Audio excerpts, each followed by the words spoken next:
Hello everyone, कैसे हैं आप सभी। आई होप बहुत बढ़िया होंगे। आपके एग्ज़ाम अच्छे से चल रहे होंगे क्योंकि आपके शायद कॉलेज के एग्ज़ाम चल रहे हैं ना सब बच्चों के। ठीक है, तो एग्ज़ाम अच्छे से कीजिए आप अपने, और आप सबको बेस्ट विशेस हैं आपके एग्ज़ाम के लिए।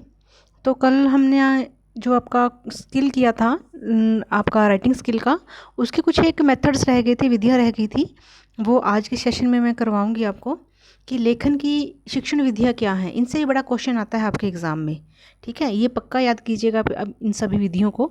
तो पहला है आपका मोंटेंसरी विधि। मोंटेंसरी एक हमारे मोंटेंसरी थी, उन्होंने एक स्कूल खोला था। आई होप आपको पता भी होगा शायद बच्चों को सभी को कि मारिया मोंटेंसरी ने एक स्कूल खोला था।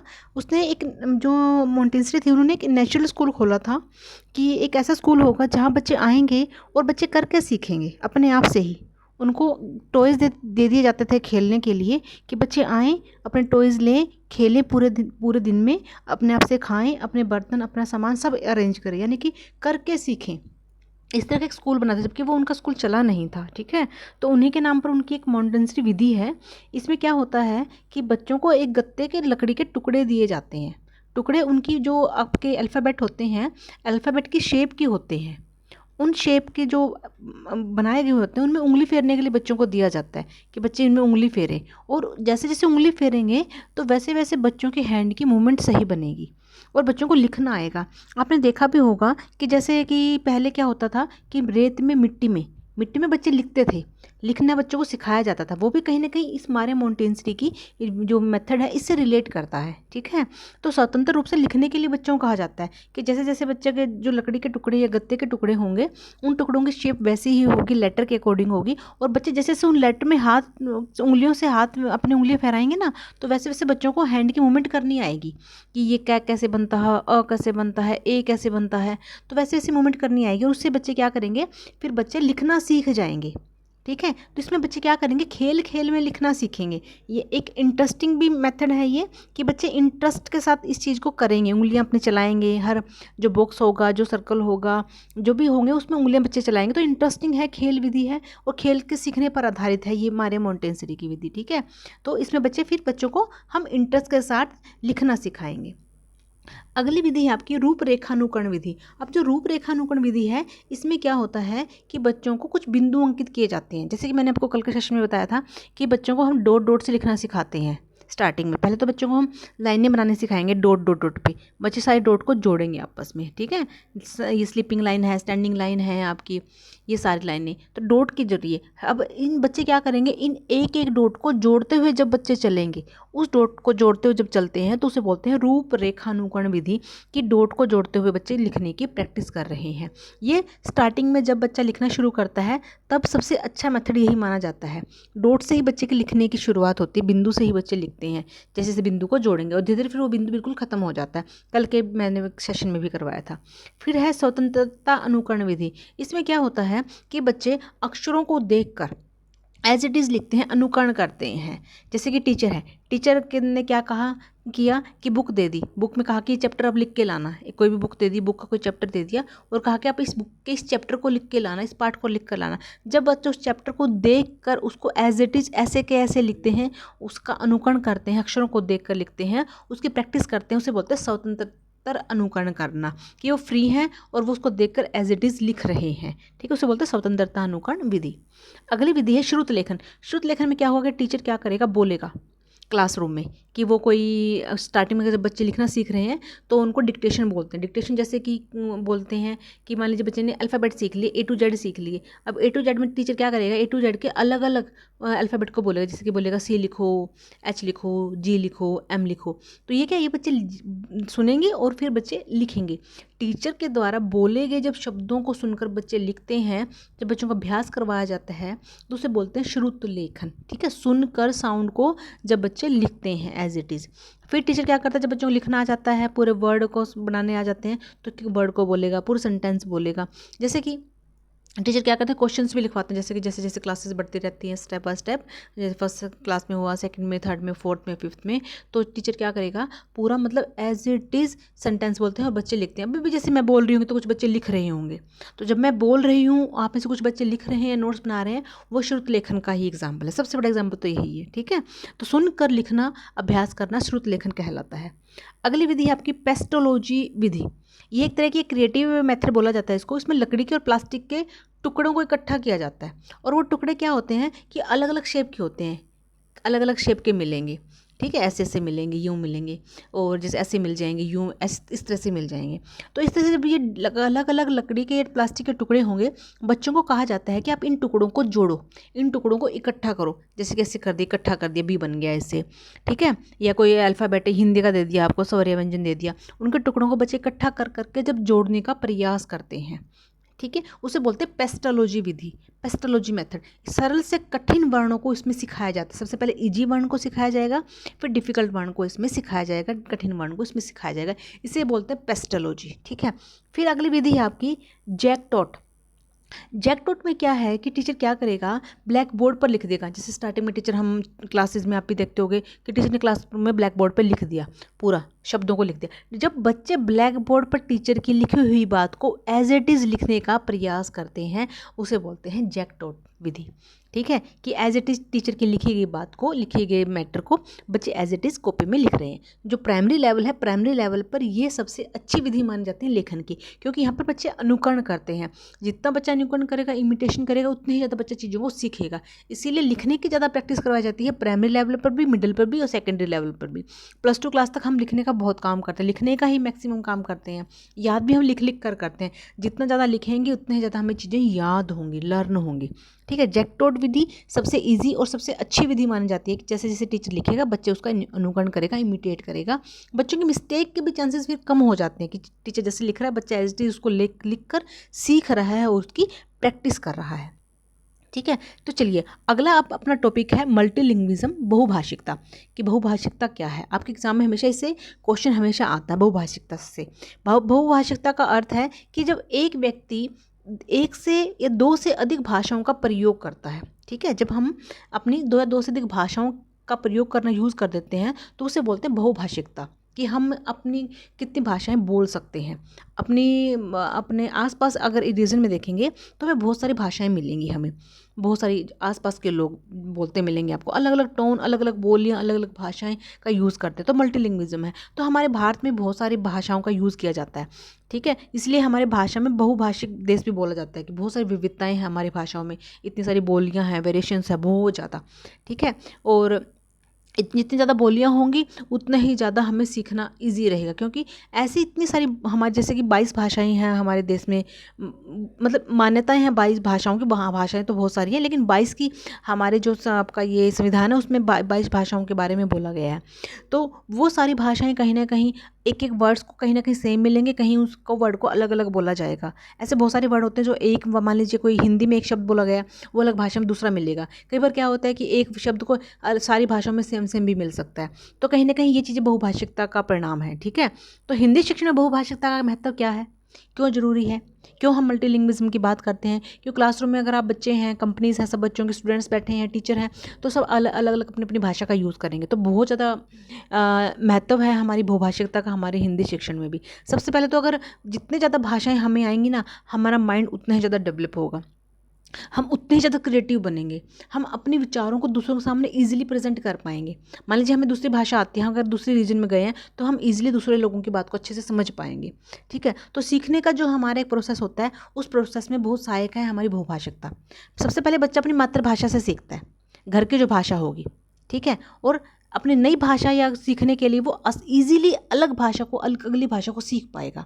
क्योंकि बहुभाषिकता में सबसे पहले जो हमारी मदर टंग है, जो मातृभाषा है, वो टारगेट लैंग्वेज को सीखने में हमारी हेल्प करती है, ठीक है।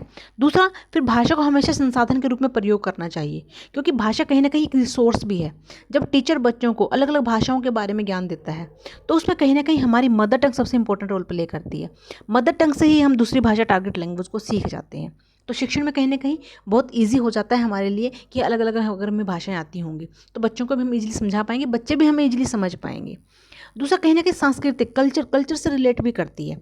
सभ्यता और संस्कृति दोनों ही कहीं ना कहीं एक बहुभाषिकता का मिश्रण है, क्योंकि अलग अलग कल्चर में अलग अलग जो हमारी सभ्यताएं हैं, संस्कृति हैं, उनमें अलग अलग में ही हमें इस तरह की बहुभाषिकता देखने को मिलेगी, ठीक है। तो सबको समान अवसर प्रदान करती है जो आपकी बहुभाषिकता है। अब क्लास में बहुभाषिकता का दृष्टिकोण क्या होना चाहिए? सबसे पहले तो कहीं ना कहीं इंक्लूसिव टीचिंग को लेकर चलते हैं, इंक्लूसिव को, समावेशी शिक्षण की सभी भाषाओं को हमें एक जैसा पढ़ाना चाहिए। चाहे बच्चे को कौन सी भी भाषा आती हो, तो हमें क्या करना है, बच्चों को क्लासरूम में ईजी वे में पढ़ाना है उनको, कि बच्चे क्लास में अच्छे से समझ पाएँ। सभी भाषाओं को हमने महत्व देना है। अगर आपको भाषा नहीं आती है ना क्लास में, अगर आपको और बच्चों को वो भाषा आती है, तो आपको वो भाषा सीखनी पड़ेगी एक टीचर को। तभी टीचिंग को प्रोफेशन को टीचिंग को चैलेंजेस माना गया है, कि चैलेंजिंग प्रोफेशन है टीचिंग, कि आपको हर रोज़ बच्चों के अकॉर्डिंग प्रिपेयर होकर जाना पड़ता है। इतना ईजी नहीं है टीचर बनना, लेकिन अगर एक बार बन गए तो आपको मज़ा भी आने लगता है इस चैलेंज में, क्योंकि हर रोज़ बच्चों को फेस करना, हर रोज़ बच्चों को सेटिस्फाई करना, उनके आंसर्स को क्लियर करना, उनको अपनी बात को समझाना बहुत डिफ़िकल्ट होता है। तो आप किस तरह से, किस वे में उनको समझाते हो। लैंग्वेज का डेवलपमेंट सबसे इंपॉर्टेंट रोल प्ले करता है यहाँ पर, कि आपकी भाषा कितनी अच्छे से डेवलप है।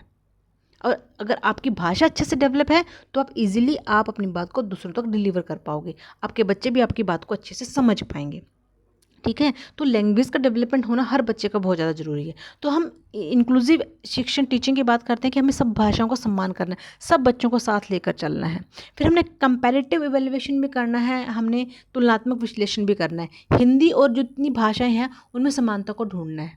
अब हिंदी में जो वर्ड सेम है, हो सकता है वो किसी और भाषा में भी सेम हो, ठीक है ना। हिंदी और कहीं कहीं राजस्थान की जो बोलियां हैं, वहाँ पर कुछ कुछ वर्ड्स हमारे हरियाणा के और हिंदी के सेम सेम ये राजस्थान के मैच होते हैं। कहीं ना कहीं भाषा जो लैंग्वेज है, लैंग्वेज का ट्रांसफ़र, यानी कि मातृभाषा के जो नियम है हिंदी के, वो सीखने में नेचुरल वे में सीखने में मदद करते हैं, कि प्राकृतिक तौर पर हम अपनी हिंदी भाषा को कैसे सीखें। भाषा संक्रमण लैंग्वेज ट्रांसफ़र होता है कि मातृभाषा के जो रूल है, नियम है, वो हमें एक दूसरी भाषा सिखाने में हेल्प करते हैं। नेचुरल वे में हम भाषा को जब सीखते हैं, वो लैंग्वेज ट्रांसफ़र कहलाता है, कि जब हमने अपनी मदर टंग से दूसरी टारगेट भाषा को सीख लिया, वो लैंग्वेज का ट्रांसफ़र है। ठीक है, फिर बहुभाषिकता के लाभ क्या हैं। सबसे पहले संज्ञान का कॉग्निटिव डेवलपमेंट, बिल्कुल भाषा जागरूकता में हमारी वृद्धि होती है। हिंदी सीखने में, कोई भी भाषा सीखने में हमारा इंटरेस्ट क्रिएट होता है। कहीं ना कहीं सोशल स्किल्स भी हमारे अंदर डेवलप होती है। सोशल स्किल्स इसलिए कि अगर हम दूसरों की भाषा जानते होंगे तो हम ईजिली अपनी बात को उनको पहुंचा पाएंगे उन तक, और उनकी बात को भी हम समझ पाएंगे। घर की भाषा को मातृभाषा एग्जाम में बहुत आता है ये। स्कूल की दूसरी भाषा हिंदी और अंग्रेजी जो टारगेट भाषा होती है। एक होता है आपका समुदाय केंद्र की तीसरी भाषा, जो आपके कम्युनिटी में, आपके आसपास जो आप बात करते हो। ठीक है, इस तरह से ये 3 भाषाएं हो गई हमारी। फिर बहुभाषिकता को कक्षा में कैसे पढ़ाया जाए। मातृभाषा का सहारा लेंगे हम, कोई ऑडियो विजुअल एड्स को बच्चों के लिए यूज़ करेंगे, चित्रों का, कहानियों का, गाने का प्रयोग करेंगे, ग्रुप डिस्कशन करवाएंगे, समूह चर्चा को प्रोत्साहित करेंगे। ठीक है, इस तरह से हम बहुभाषिकता को बढ़ावा दे सकते हैं। क्लासरूम में अच्छे से मल्टीलिंग्विज्म का यूज़ कर सकते हैं। बहुत इजी है मल्टीलिंग्विज्म, बहुत इंटरेस्टिंग भी है। अगर आप मल्टीलिंग्विज्म को पढ़ते हो, बहुभाषिकता को पढ़ते हो, बहुत अच्छा इंटरेस्ट क्रिएट होता है। मेरी भी एक स्टूडेंट है बीएड में, तो उस एक लड़की को, मतलब कि उसको फ्रेंच, चाइनीज़, जैपनीज़ ये सारी टोन आती हैं, और मैं सरप्राइज़ कि वो इतनी टोन कैसे बोल लेती है। और जब वो बोलती है ना वो सारी की सारी लैंग्वेज, उसका एक्सेंट ऐसा ही बन गया है।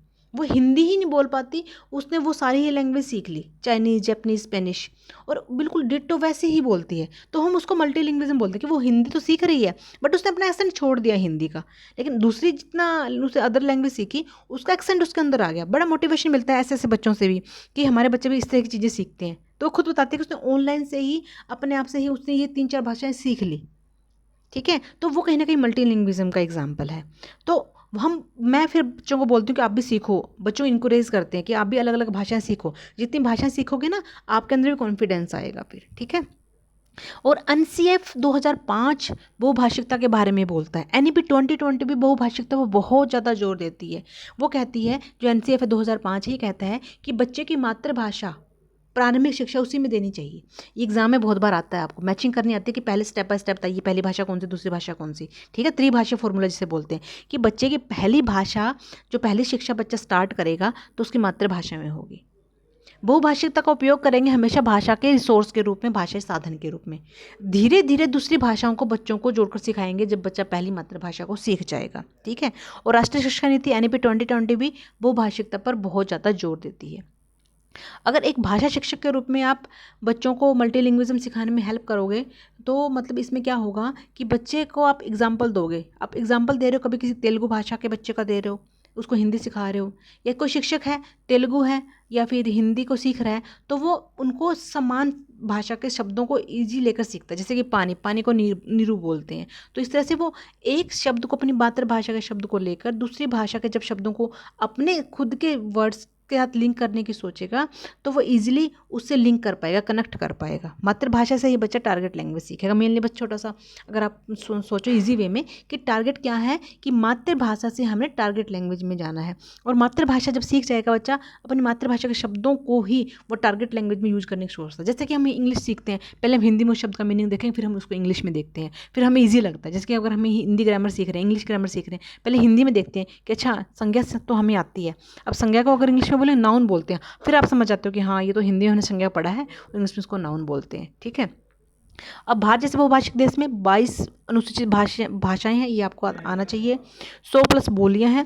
त्रिभाषा फॉर्मूला हमेशा हिंदी, अंग्रेजी और क्षेत्रीय भाषा। ठीक है, हिंदी यानी कोई मातृभाषा, फिर टारगेट लैंग्वेज, और फिर आपकी कोई भी एक कम्युनिटी की या सोसाइटी की आपकी लैंग्वेज। सभ्यता और संस्कृति का बहुभाषावाद बहुत एक अभिन्न अंग है।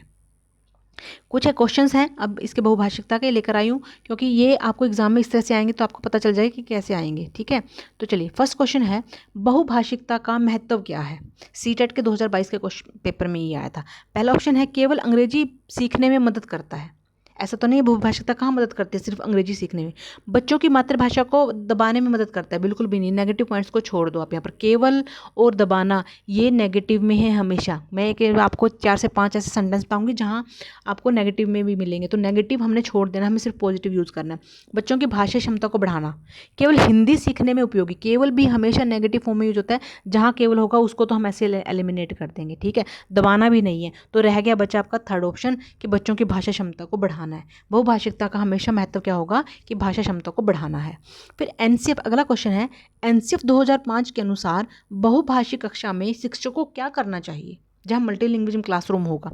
पहले केवल हिंदी को पढ़ाना चाहिए, केवल आ गया तो छोड़ दो बस इसको। बच्चों की भाषाई विविधता का उपयोग करना चाहिए।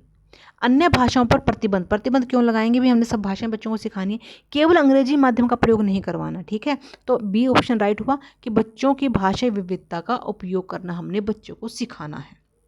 चलिए अगला क्वेश्चन है, एक बहुभाषिक बच्चा हिंदी कैसे सीख सकता है।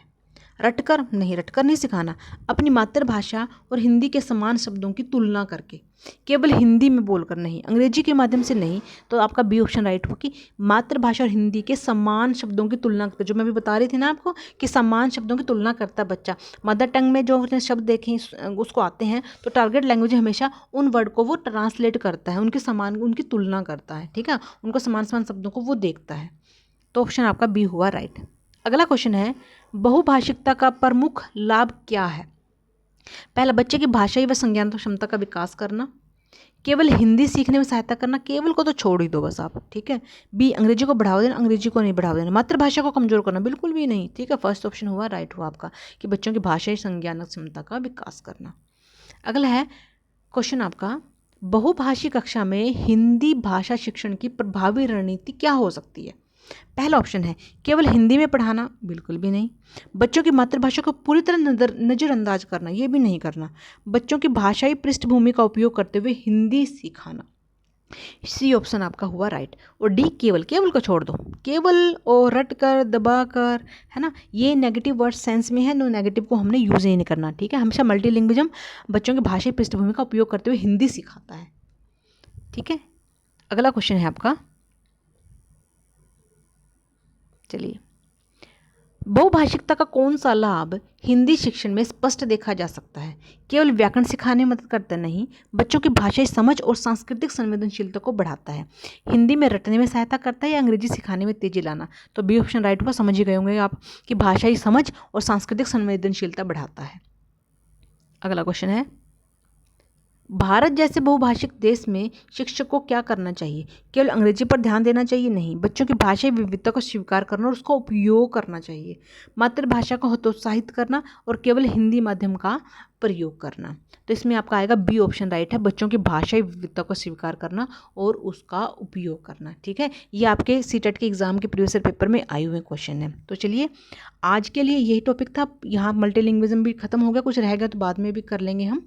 ठीक है, यहाँ का आपका ये टॉपिक कंप्लीट हो गया। इसको आई होप अच्छे समझ में आया होगा। तो आप मुझे कमेंट सेक्शन में कमेंट भी करिएगा और बताइएगा कि ये लेक्चर कैसा लगा आपको। ठीक है, ऐसे ही पढ़ते रहिए, मुस्कुराते रहिए। Bye bye, take care.